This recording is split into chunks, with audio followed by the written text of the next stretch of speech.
when we are in recovery, mental health recovery, trauma recovery, anything to do with aspects of consciousness, how we measure our progress, how we gauge our ability to heal is important. Our ability to heal, our ability to move forward, our ability to progress, it has much less to do with what we automatically experience and more to do with how we have tools to consciously respond. My healing is not determined by the experiences I have. Me getting rid of my dissociation, getting rid of my anxiety, getting rid of my depression, getting rid of my traumatic stress symptoms is not my gauge of healing. Sure, it'd be ideal to experience the icky stuff less or whatever, but that's not the gauge of progress. This is important. This is really important.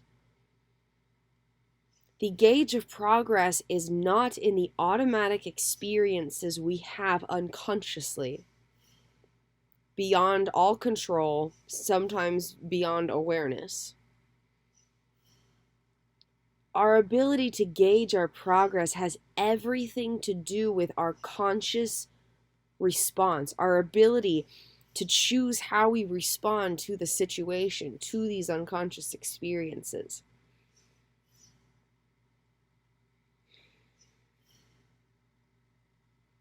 These insights have been inside of me, but are particularly activated forward through the most recent episode of Grey's Anatomy, season 16, episode 5. So thank you, Grey's Anatomy, for addressing trauma and even talking about Bessel van der Kolk's book, The Body Keeps the Score, in your episodes. It's just beautiful, beautiful. Healing doesn't mean we stop experiencing ourselves. Healing doesn't mean we stop experiencing pain. Healing doesn't mean that we stop experiencing the clues of consciousness that are often described as symptoms.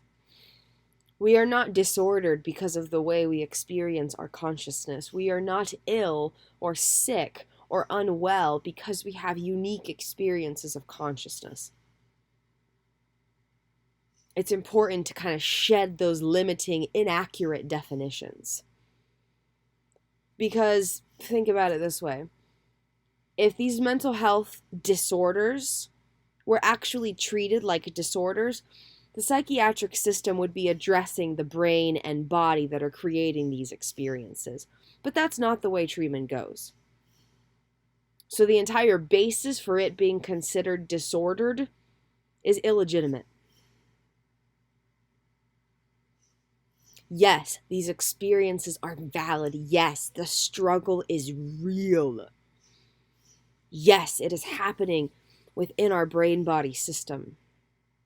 No, you are not disordered for having unique experiences of consciousness.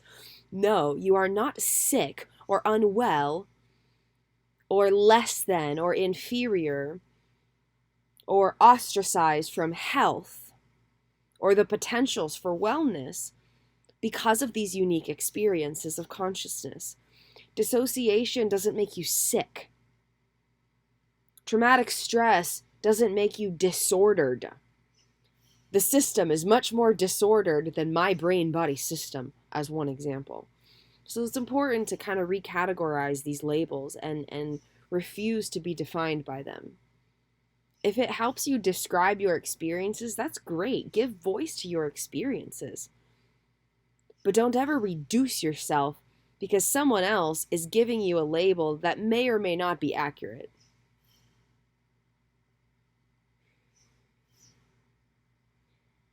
And it's. So how do we gauge the progress? The progress is not in getting rid of the experiences. Ideally, over time, the intensity and the severity will be reduced, sure. But life is life, and life can be painful. And our neurophysiological wiring, the neurobiological applications of our consciousness living deep within the microscopic molecules of this physical stuff, it doesn't change overnight. But our progress can change pretty quickly when we really put the energetic investment in. I've experienced this firsthand against all odds in the most crippling of circumstances. Our progress is defined by our conscious choice in our response and nothing else. Experiences don't define you, your identity, your worth, your potential, or your progress. Just breathe in that truth. Your progress is defined by how well you learn to love yourself through these experiences, how you refuse to allow the experiences to define you. I remember when we were first trying to actually heal ourselves from panic attacks, but up until that point, we were just using medications, and our panic attacks just got worse and worse and worse over the years, and our ability to respond to them became less present. There was no conscious ability. There was no gap to respond whatsoever. And we decided to make a gap where there was none. There's that quote, between stimulus and response, there's that gap of choice. That's where our power is. And when panic overtakes you, there isn't a gap. So you kind of have to grow one for yourself. It's hard. It's painful as hell, but it's possible. And so we would start by just having a different response. And immediately showing up for ourselves and saying, yes, this is terrifying. Yes, this is painful. No, this will not last forever. Yes, we have power. How's your breathing? How's your breathing? How's your breathing? How's your breathing? I love you. I love you. I love you. Love you. Come back to your breath. Come back to your breath. Come back to your breath. Come back to your breath. You're okay. You're okay. You're okay. This too shall pass. This too shall pass. And showing the up in my own experiences of consciousness, even though everything got dark and terrifying and there was 20 years of traumatic stress surfacing and flashbacks from dozens of different traumatic events stored in multiple persons within this, divided aspects of consciousness, where my neurophysiological applications of consciousness have divided or has developed with division. They never really got to know one another.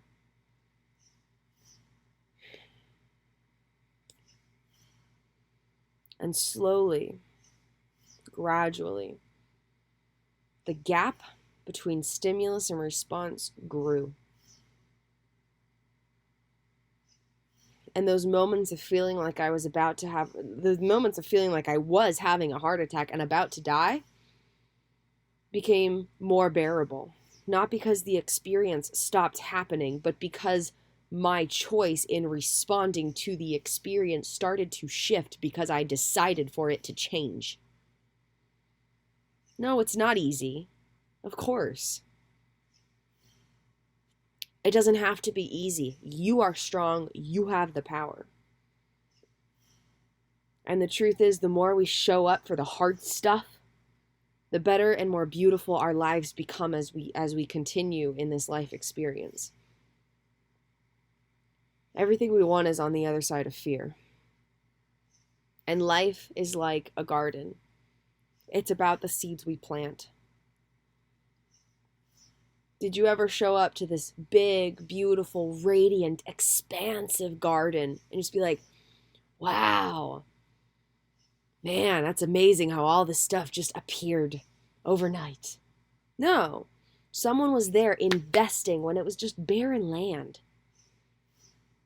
And they came back and they kept investing. They planted seeds and they watered seeds and they let the sun come out and they monitored the soil and they pulled the weeds and they watered and they were patient and they kept showing up. It's the same way with our brains. Our brains develop through energy.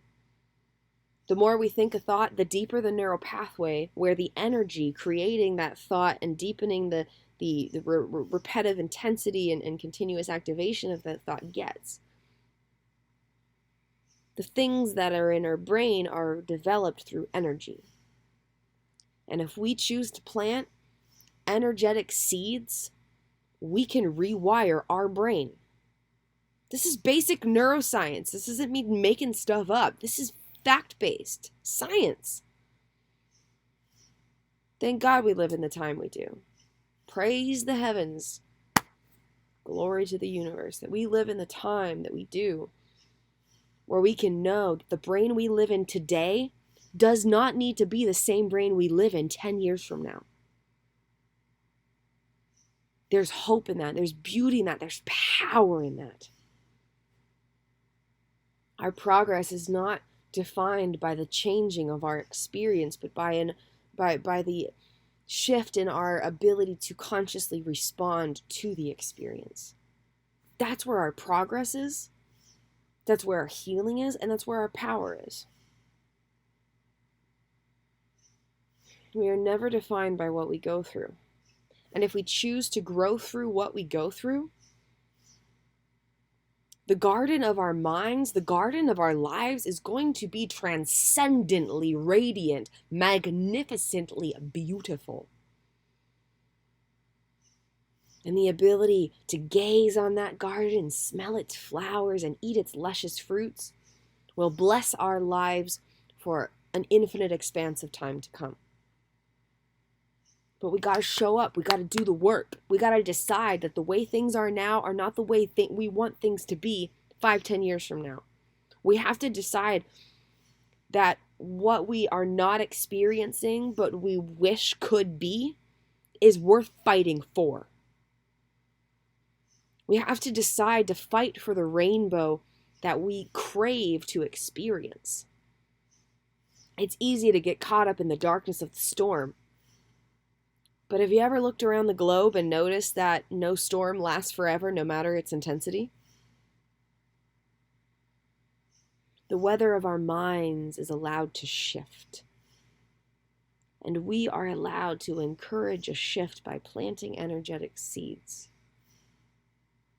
Love yourself through your moments. Challenge the automated thoughts. Refuse to agree with and identify with the automated perceptions produced by your neurophysiological applications of consciousness.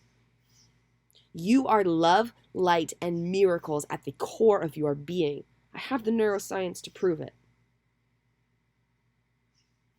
You are allowed to transcend yourself, because your authentic self is made of love, light, and miracles. And anything that is not love, light, and miracles is just an aspect of your experience that you are allowed to challenge the automation of with love, light, and miracles. Man, I'm having a really dark thought. I love myself anyway. Man, I really don't feel like going through this. I'm going to choose to see the light anyway. Man, everything sucks and I wish I wasn't here. I'm going to choose to reframe this as a miracle. You don't have to feel it to be it.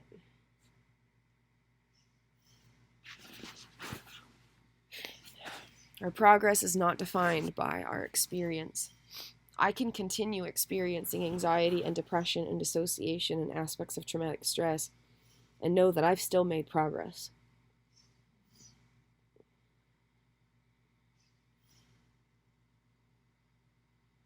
Celebrate yourself today. Much love.